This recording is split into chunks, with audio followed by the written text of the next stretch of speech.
الصلاة والسلام على سيد الرسل وخاتم الأنبياء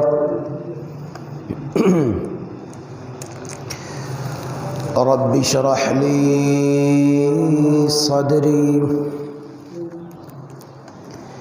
ويسر لي أمري واحلل عقدة من لساني يفقهوا قولي رب زدني علما رب زدني علما. أعوذ بالله من الشيطان الرجيم. بسم الله الرحمن الرحيم.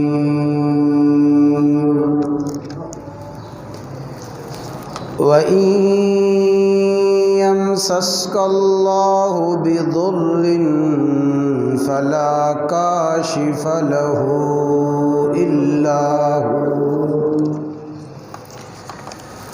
وإن يردك بخير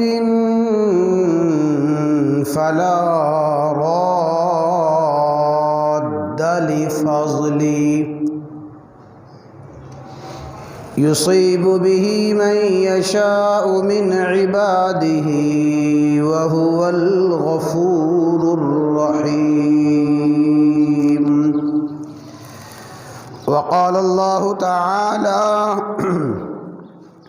ما يفتح الله للناس من رحمة فلا ممسك لها وما يمسك فلا مرسل له من بعده وهو العزيز الحكيم.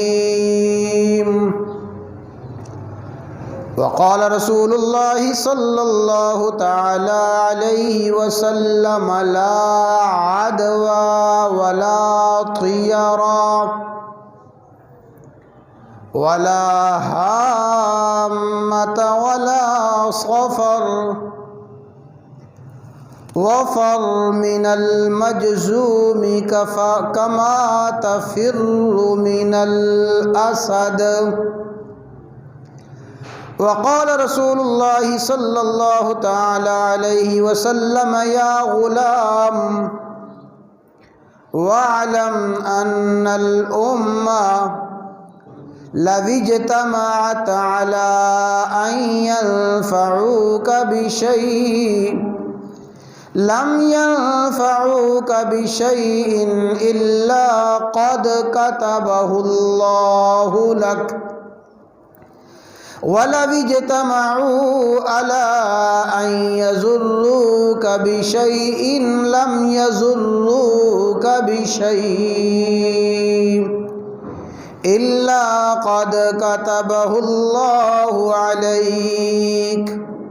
رفعت الأقلام وجفت الصحف أو كما قال النبي صلى الله تعالى عليه وسلم: إن الله وملائكته يصلون على النبي يا أيها الذين آمنوا صلوا عليه وسلموا تسليما.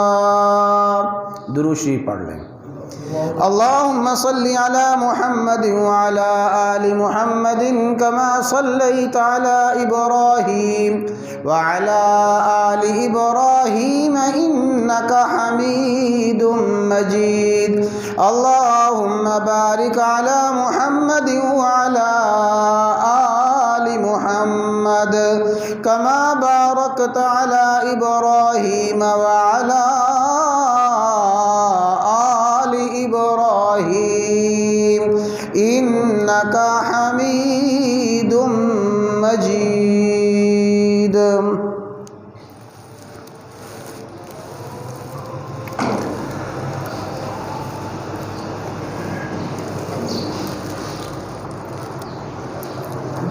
قرآن مجید فرقان حمید کی 2 آیات مبارکہ سید دو عالم فخر دو عالم سید الرسل دانائے کل سیدنا و مولانا محمد الرسول اللہ صلی اللہ تعالی علیہ وسلم کی 2 احادیث مبارکہ پڑھی گئی ہیں۔ تلاوت کردہ آیات مبارکہ اور حدیث مطہرہ کی روشنی میں چند انتہائی ضروری باتیں عرض کرنے کی کوشش کروں گا۔ اللہ تعالیٰ مجھے کچھ مقصد کی باتیں کہنے کی، آپ حضرات کو صحیح سننے کی، اللہ تعالیٰ ہم سب کو وہ باتیں سمجھنے کی، ان پہ عمل کرنے کی توفیق عطا فرمائے۔ اللہ تبارک و تعالیٰ کی بے شمار صفات مختصہ میں سے 2 صفات بڑی مشہور ہیں، النافع اور الضار۔ النافع نفع سے ہے اور الضار ضر سے ہے۔ نافع کا معنی کہ پوری کائنات کو حقیقی اور بلا اسباب نفع پہنچانے والی ذات صرف اور صرف اللہ تبارک و تعالی کی ذات ہے، اور الضار کا معنی کل مخلوق کو نقصان، کل مخلوق کو غم، تکلیف اور پریشانی صرف اور صرف اللہ تبارک و تعالی ہی کی ذات کی طرف سے ہوتی ہے۔ النافع اور الضار اللہ تعالیٰ کی حقیقی صفات مختصہ میں سے ہیں۔ حقیقی نفع پہنچانے والی ذات بھی اللہ تعالیٰ کی ہے، اور حقیقی نقصان اور ضرر بھی اللہ تبارک و تعالیٰ کی طرف سے ہوتا ہے۔ یہ 2 آیات جو پڑھی گئی ہیں ان کا ترجمہ سنیں، پھر حدیث مبارکہ عرض کرنی ہے، پھر آخر میں اس موضوع سے جو ہمیں سبق ملتا ہے وہ عرض کرنا ہے۔ انتہائی توجہ کے ساتھ، فکر کے ساتھ گفتگو کو سنیں۔ فرمایا وَإِن يَمْسَسْكَ اللَّهُ بِضُرٍّ، اگر اللہ تعالی تجھے کوئی نقصان پہنچانا چاہے، اے انسان، کیونکہ پیچھے اللہ تعالیٰ نے انسانیت کو خطاب فرمایا قُلْ يَا أَيُّهَا النَّاسِ، تو یہاں فرمایا اے انسان، اگر اللہ تعالیٰ کی طرف سے تجھے کوئی پریشانی، کوئی نقصان، کوئی غم آنے والا ہو، فلا کاشف لہ، اس غم کو، پریشانی کو دور کوئی نہیں کر سکتا، اس بیماری کو، اس آنے والی تکلیف کو کوئی ہٹا نہیں سکتا، الا ہو، ہر آنے والے غم کو، تکلیف کو، نقصان کو دور کرنے والی اور بچانے والی ذات صرف اور صرف اللہ تعالیٰ کی ذات ہے۔ وَإِن يُرِدْكَ بِخَيْرٍ، اگر اللہ تعالیٰ تجھے کوئی بھلائی، کوئی خیر، کوئی خوبی، کوئی نفع پہنچانا چاہے، فَلَا رَادَّ لِفَضْلِهِ، اللہ تعالیٰ کے فضل کو کوئی روک نہیں سکتا۔ اے انسان، اگر اللہ تعالیٰ تجھے ضر، تکلیف، بیماری، غم، پریشانی دینا چاہے تو پھر اسے دور کوئی نہیں کر سکتا۔ اگر اللہ تبارک و تعالیٰ کی طرف سے تجھے خیر، تجھے بھلائی، تجھے خوبی ملنے والی ہو، اس خوبی کو روک کوئی نہیں سکتا۔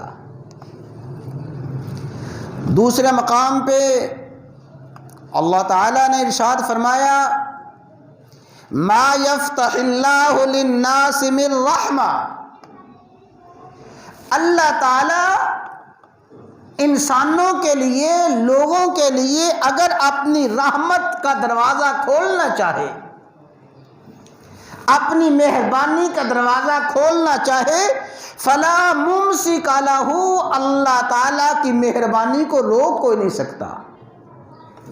وما یمسک، اور اگر اللہ تعالیٰ اپنی رحمت کا دروازہ بند کر لے، اللہ تعالیٰ کی طرف سے خیر، بھلائی، خوبی کے دروازے بند ہو جائیں، فلا مرسل لہ من بعدی، پھر اللہ تعالیٰ کی رحمت کے دروازے کھول کوئی نہیں سکتا۔ یہ ہیں قرآن کریم کی 2 آیات مبارکہ اور ان کا ترجمہ۔ حضرت سیدنا عبداللہ بن عباس رضی اللہ تعالی عنہما، عبداللہ بن عباس وہ ہیں جو رسول اللہ صلی اللہ علیہ وسلم کے چچا زاد بھائی ہیں۔ حضرت عباس رضی اللہ تعالی عنہ کے بیٹے ہیں، رسول اللہ صلی اللہ علیہ وسلم کے چچا زاد بھائی ہیں، اور حضرت عبداللہ بن عباس مکثرین میں سے ہیں۔ اور میں نے کئی مرتبہ عرض کیا کہ مکثرین وہ خوش قسمت صحابہ ہیں، مکثرین وہ سعادت مند صحابہ ہیں جنہوں نے رسول اللہ صلی اللہ علیہ وسلم کی احادیث 1000 سے زائد نقل کی ہیں۔ ان میں حضرت عبداللہ بن عباس رضی اللہ تعالی عنہما بھی ہیں۔ عبداللہ بن عباس خود ارشاد فرماتے ہیں کہ کنت خلف النبی صلی اللہ علیہ وسلم یوما، ایک دن میں رسول اللہ صلی اللہ علیہ وسلم کے پیچھے بیٹھا ہوا تھا۔ کسی حدیث میں خلف اور کسی حدیث میں آتا ہے ردیف النبی، میں نبی صلی اللہ علیہ وسلم کا ردیف تھا۔ ردیف اس شخص کو کہا جاتا ہے جو سواری کے سوار کے پیچھے بیٹھا ہو، آگے کوئی اور بیٹھا ہے، پیچھے بیٹھنے والا ردیف ہے۔ تو میں رسول اللہ صلی اللہ علیہ وسلم کے ساتھ سواری پہ سوار تھا، آقا علیہ الصلوۃ والسلام آگے تشریف فرما تھے، آقا کے پیچھے میں بیٹھا ہوا تھا۔ تو آپ نے مجھے خطاب کر کے فرمایا، یا غلام، اے بیٹے۔ یہ جو یا غلام کے الفاظ ہیں، یہ رسول اللہ صلی اللہ علیہ وسلم اپنے پیچھے بیٹھے ہوئے کو انتہائی متوجہ فرمانا چاہتے تھے۔ یا غلام، اے پیارے بیٹے، اے علم، یاد رکھ۔ اور پھر فرمایا، اعلمک کلمات، اے میرے بیٹے میں تجھے چند باتیں سکھانا چاہتا ہوں، اے بیٹے تجھے چند باتوں کی تعلیم دینا چاہتا ہوں۔ کیا مانا کہ اے بیٹے ان چند باتوں کو انتہائی توجہ کے ساتھ سن لے، انتہائی غور کے ساتھ ان باتوں کو یاد کر لے۔ یہ رسول اللہ صلی اللہ علیہ وسلم چند باتیں سکھا رہے ہیں حضرت عبداللہ بن عباس کو، اور ظاہر ہے کہ بھئی یہ ساری باتیں عبداللہ بن عباس نے میرے اور آپ کے لیے نقل فرمائی ہیں کہ رسول اللہ صلی اللہ علیہ وسلم نے مجھے فرمایا اے بیٹے میں تجھے چند باتیں سکھانا چاہتا ہوں. پھر وہ طویل حدیث ہے، بہت سی باتیں آپ نے ارشاد فرمائیں. ان باتوں میں ایک بات یہ فرمائی، اے بیٹے وَعْلَمْ، اچھی طرح سمجھ لے، اے بیٹے اچھی طرح جان لے، لَوِجْتَمَعَتِ الْأُمَّةُ عَلَىٰ أَن يَنْفَعُوكَ بِشَيْءٍ، اگر ساری کی ساری امت مل کر تجھے کوئی نفع پہنچانا چاہے،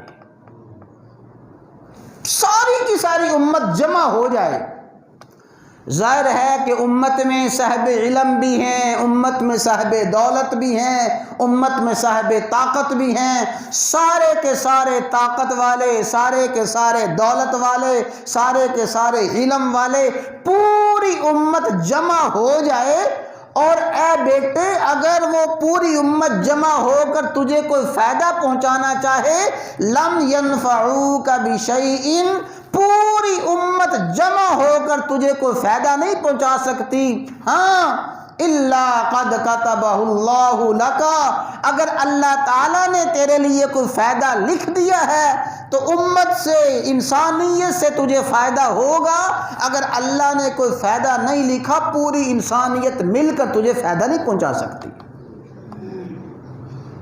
اور والا وجتمعوا، اگر سارے کے سارے اکٹھے ہو جائیں، ساری انسانیت، اللہ اکبر، اول سے آخر تک، دولت والے، قوت والے، حشمت والے، اقتدار والے، سب کے سب جمع ہو جائیں، علی ان یضروک بشیء، تجھے کوئی نقصان پہنچانا چاہیں، لم یضروک بشیء، سارے کے سارے اکٹھے ہو کر تجھے نقصان نہیں پہنچا سکتے، الا قد کتبہ اللہ علیک، جو نقصان اللہ نے تیرے لیے لکھ دیا ہے تجھے وہی نقصان پہنچے گا. اور آگے فرمایا رفعت الاقلام، قلمیں اٹھا لی گئی ہیں. اللہ نے تقدیر کی جو کلمیں تھیں اور تقدیر جو لکھی تھی، اللہ نے وہ کلمیں اٹھا لی ہیں. وجفت الصحف، اور صحیفے خشک ہو گئی ہیں، یعنی اللہ تعالیٰ نے تقدیر میں جو نفع جو نقصان لکھ دیا تھا وہ لکھا جا چکا ہے. ساری کی ساری مخلوق مل کر نہ تجھے نفع پہنچا سکتی ہے نہ نقصان پہنچا سکتی ہے. نفع نقصان پہنچانے والی ذات بھی کس کی ذات ہے؟ اللہ تعالیٰ کی ذات ہے. یہ ہے آج کی گفتگو کا پہلا حصہ. اس بات پہ ایمان یقین ہونا ضروری اور لازمی ہے کہ نفع نقصان صرف اللہ تعالیٰ کی ذات کے پاس ہے. میرے بھائیوں اگلی بات بڑی توجہ کے ساتھ سنیں، اور آخر میں جو حالات سے متعلقہ بات عرض کرنا چاہتا ہوں وہ بات تبھی سمجھ آئے گی جب یہ باتیں سمجھیں گے. نفع نقصان اللہ تبارک و تعالیٰ کے قبضہ قدرت میں ہے. اللہ تعالیٰ نے مخلوق کا نظام، اللہ تعالیٰ نے مخلوق کا نظام اسباب کے ساتھ وابستہ کر رکھا ہے. اللہ تعالیٰ نے مخلوق میں نفع کا اور مخلوق میں نقصان کا نظام اسباب کے ساتھ جوڑ رکھا ہے. اکثر و بیشتر ایسا ہی ہوتا ہے، اسباب کو اختیار کرو، اللہ تبارک و تعالی نفع پہنچا دیتے ہیں.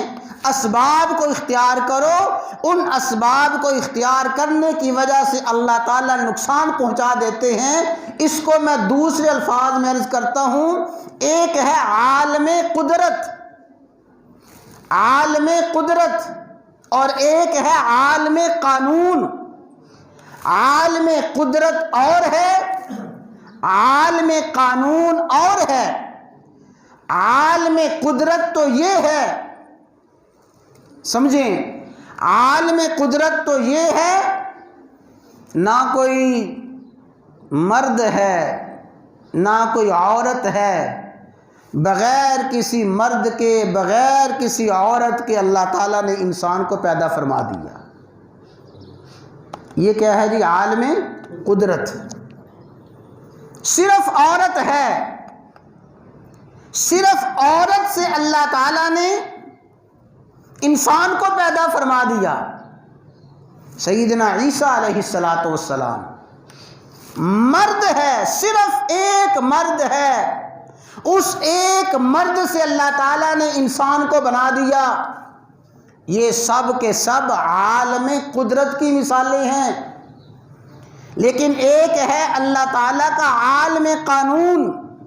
قانون یہ ہے کہ مرد عورت، مذکر و مؤنث کا اختلاط ہو، مذکر و مؤنث ملیں، اللہ تعالیٰ جنس کو انسان کو پیدا فرما دیتے ہیں۔ انسان اور مرد کا ملاپ ہوتا، انسانوں میں مرد اور عورت کا ملاپ ہو، اللہ تعالیٰ انسان پیدا فرما دیتے ہیں۔ یہ اللہ تعالیٰ کا عالم قانون ہے۔ اللہ تعالیٰ نے نظام کائنات اپنی قدرت کے تحت نہیں، نظام کائنات اپنے قانون کے تحت بنایا ہوا ہے۔ کتنے کو انسان ہیں جو بغیر اختلاط کے پیدا ہوئے۔ یہ چند مثالیں ہیں صرف اللہ تعالیٰ کی قدرت کے اظہار کے لیے۔ اسی طرح عالم دنیا میں اللہ تعالیٰ نقصان اور نفع اسباب کے ذریعے پہنچاتے ہیں۔ ظاہر ہے کوئی شخص بھی ہو، ہر شخص اللہ تعالیٰ نے ڈبونے کے لیے، غرق کرنے کے لیے جو سبب بنایا ہے وہ پانی ہے۔ جب پانی ڈبوتا ہے، پانی غرق کرتا ہے، پانی سبب ہے غرق کرنے کا، لیکن اللہ تعالیٰ اپنی قدرت کا اظہار فرمائیں، بنی اسرائیل کو غرق ہونے سے بچا لیں، اور اپنے قانون کا اظہار فرمائیں، ساری کی ساری قوم فرعون کو غرق فرما دیں۔ اللہ تبارک و تعالیٰ چاہیں آگ سے ابراہیم علیہ السلام کو سلامتی کے ساتھ بچا لیں، لیکن اللہ تعالیٰ کا قانون یہی ہے کہ آگ جلانے والی ہے۔ میں اور آپ اور انسانیت اللہ تعالیٰ کی قدرت کی پابند نہیں ہے، بلکہ اللہ تعالیٰ کے قانون کی پابند ہے۔ ہاں، یہ نہیں ہے کوئی انسان یہ کہے کہ اللہ تعالیٰ آگ سے ابراہیم کو بچا سکتے ہیں تو میں بھی جلتی ہوئی آگ میں چھلانگ لگا دوں۔ اللہ تعالیٰ زہر سے بچا سکتے ہیں تو میں بھی زہر کھا لوں۔ اللہ تبارک و تعالیٰ انسان کو زندگی دے سکتے ہیں تو میں بھی چھت پہ چڑھ کے چھلانگ لگا لوں، میں بھی گاڑی کے آگے آ جاؤں۔ یہ جہالت ہے۔ اللہ تعالیٰ نے مجھے اور آپ کو اپنی قدرت کا پابند نہیں کیا، بلکہ اپنے قانون کا پابند کیا ہے کہ اللہ تعالیٰ کے قانون کو اختیار کرو۔ تو نفع اور نقصان اللہ تبارک و تعالیٰ کی ذات کے پاس ہے، لیکن یاد رکھیں اللہ تعالیٰ نے نفع اور نقصان کے لیے، نفع اور نقصان پہنچانے کے لیے کائنات میں اسباب رکھے ہیں، نفع نقصان پہنچانے کے لیے کائنات میں اسباب رکھے ہیں۔ ان اسباب کا انکار کرنا بہت بڑی جہالت ہے۔ اب آخری بات جو میں عرض کرنا چاہتا تھا وہ سمجھیں۔ زمانہ جاہلیت میں رسول اللہ صلی اللہ علیہ وسلم نے زمانہ جاہلیت کے ایک نظریے کی تردید فرمائی۔ وہ نظریہ زمانہ جاہلیت کا تھا، آج کا بھی یہ نظریہ ہے، بہت سے لوگوں کا نظریہ ہے، الا ماشاء اللہ، اللہ تعالیٰ جس کو محفوظ فرمائے۔ فرمایا لا عدوى ولا طیرہ ولا حامہ ولا سفر۔ آپ نے 4 باتوں کی تردید فرمائی، لیکن میں نے ایک بات عرض کرنی ہے۔ لا عدوى، فرمایا عدوہ کی کوئی حیثیت نہیں ہے، عدوہ کی کوئی حیثیت نہیں۔ عدوہ کیا ہے؟ ان لوگوں کا اعتقاد یہ تھا، عقیدہ یہ تھا کہ ایک مریض کا مرض متعدی اور بڑھ کے دوسرے کو لگ سکتا ہے۔ ایک بیمار ہے، اس بیمار کی بیماری، اس کے جراثیم دوسرے کو لگ جائیں گے، اس کے پاس گئے تو اس کے جراثیم دوسرے کو لگ جائیں گے۔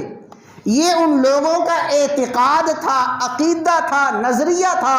رسول اللہ صلی اللہ علیہ وسلم نے فرمایا لا عدوى، بیماری متعدد ہونے کی کوئی اصل نہیں ہے، بیماری بنفس ہی متعدی نہیں ہے، بیماری بنفس ہی اس کے جراثیم منتقل نہیں ہوتے۔ تمہارا یہ عقیدہ غلط ہے، نظریہ غلط ہے کہ بیماری متعدی ہوتی ہے۔ پوری بات سمجھے، توجہ کے ساتھ سمجھیں۔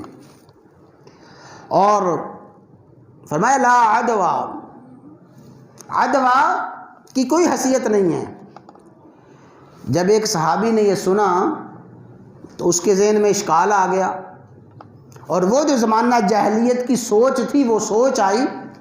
وہ عرض کرتا ہے یا رسول اللہ صلی اللہ علیہ وسلم، اگر بیماری متعدی نہیں ہوتی، بیماری کے جراثیم منتقل نہیں ہوتے، تو کیا وجہ ہے میں دیکھتا ہوں کہ میرے اونٹ صحرا میں ہرنی کی طرح چھلانگے لگاتے پھرتے ہیں، میرے اونٹ صحیح سالم ہوتے ہیں اور ان کو کوئی بیماری نہیں ہوتی، اور وہ اونٹنی کی طرح تندرست پھرتے ہیں۔ اچانک ایک خارش زدہ اونٹ اس ریوڑ میں آ جاتا ہے اور سارے کے سارے اونٹوں کو آ کے خارشی کر دیتا ہے۔ آپ فرما رہے ہیں لا عدوى، بیماری متعدی نہیں ہے، بیماری کے جراثیم آگے نہیں پھیلتے۔ میں یہ دیکھتا ہوں کہ میرے اونٹوں میں، صحیح تندرست اونٹوں میں ایک خارشی اونٹ آ جائے، سارے کے سارے اونٹ خارش زدہ ہو جاتے ہیں، تو یہ بیماری تو متعدی ہے، بیماری متعدی ہے۔ آپ فرما رہے ہیں لا عدوى، تو آپ نے فرمایا اچھا اگر بیماری متعدی ہے فمن اجرب الاول، جو پہلا اونٹ خارش کی بیماری میں مبتلا ہوا ہے اس کو کس نے خارشی کیا ہے؟ یہ اونٹ اس خارش زدہ اونٹ کی وجہ سے خارشی ہو گئے۔ جو پہلا اونٹ ہے وہ کس وجہ سے خارشی ہوا؟ گویا رسول اللہ صلی اللہ علیہ وسلم عقیدہ بنا رہے ہیں، یقین بنا رہے ہیں کہ لا عدوى، بیماری بنفس ہی متعدی نہیں ہے، بیماری کے جراثیم بنفس ہی آگے نہیں پھیلتے، خود آگے نہیں پھیلتے۔ یہ رسول اللہ صلی اللہ علیہ وسلم نے یقین بنایا ہے، عقیدہ بنایا ہے، نظریہ بنایا ہے لا عدوى، بیماری متعدی نہیں، جراثیم آگے نہیں پھیلتے، اور جانوروں کی بیماری آگے نہیں پھیلتی۔ بیماری متعدی ہونے کا نظریہ کوئی نظریہ نہیں ہے۔ یہ ہے حضور نبی کریم علیہ الصلوۃ والسلام کا وہ فرمان جس میں آپ نے عقیدہ سمجھایا۔ وہی جو بات میں نے عرض کی ہے کہ نفع، نقصان، بیماری، صحت کس کے قبضے میں ہے؟ اللہ تعالیٰ کے قبضے میں ہے۔ نفع بھی اللہ کے قبضے میں ہے، نقصان بھی اللہ کے قبضے میں ہے، بیماری بھی اللہ کے قبضے میں، صحت بھی اللہ کے قبضے میں ہے۔ یہ حضور نبی کریم علیہ الصلوۃ والسلام نے عقیدہ سمجھایا ہے۔ ہاں آگے سنیں، آگے سنیں، پھر یہی حدیث ہے بخاری شریف کی۔ حضور نبی کریم علیہ الصلوۃ والسلام نے اسباب کو بیان فرمایا۔ میں نے بتایا نا، یہ ہے قدرت، اللہ تعالیٰ کا نظام، کائنات کا نظام قدرت کے تحت نہیں، کائنات کا نظام اسباب کے تحت ہے۔ فرمایا وَفَرْ مِنَ الْمَجْزُومِ كَمَا تَفِرُّ مِنَ الْأَسَدِ، مجزوم، جزام کا مریض، کوڑ کا مریض، اس سے ایسے بھاگو جیسے شیر سے بھاگتے ہو۔ جیسے شیر سے بھاگتے ہو ایسے اس مریض سے جو جزام کا مریض ہے، کوڑ کا مریض ہے، اس سے آگے اس سے بھاگو۔ اور فرمایا وَكَلِّمْ، جب اس سے گفتگو کرو، گفتگو کرتے ہوئے بَيْنَكَ وَبَيْنَهُ قَدْرُ رِمْحٍ، تیرے درمیان اس کے درمیان کم از کم ایک تیر کے برابر فاصلہ ہونا چاہیے۔ یہ کیا ہے؟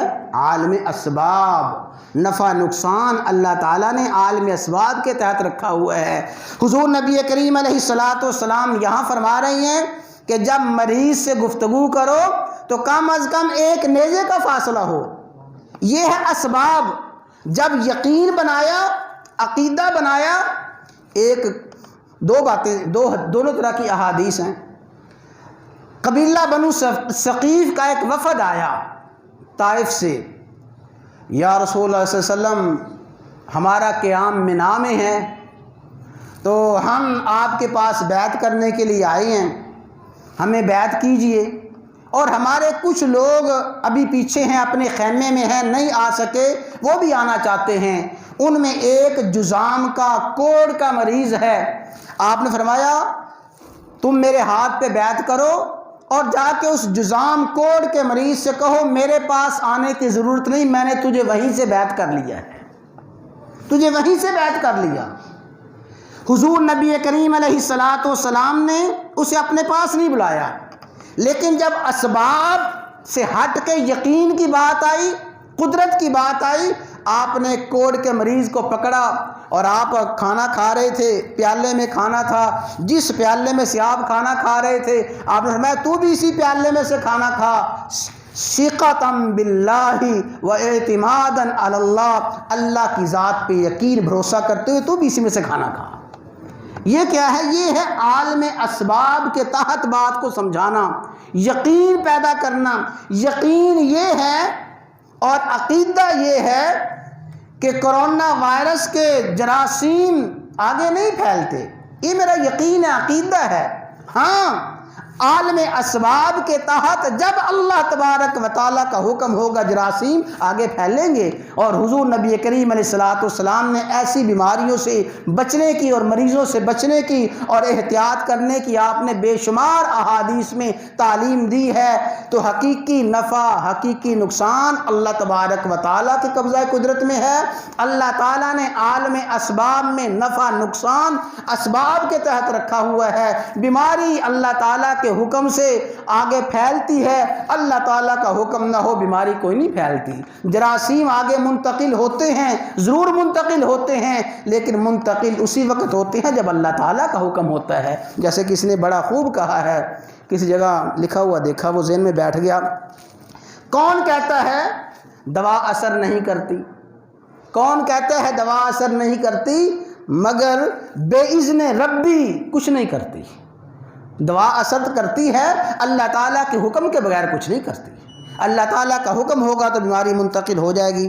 یہ باتیں میں نے قرآن و سنت کی روشنی میں آج کے حالات کے حوالے سے عرض کی ہیں۔ اللہ تعالیٰ ہمیں سمجھنے کی، عمل کرنے کی توفیق عطا فرمائے۔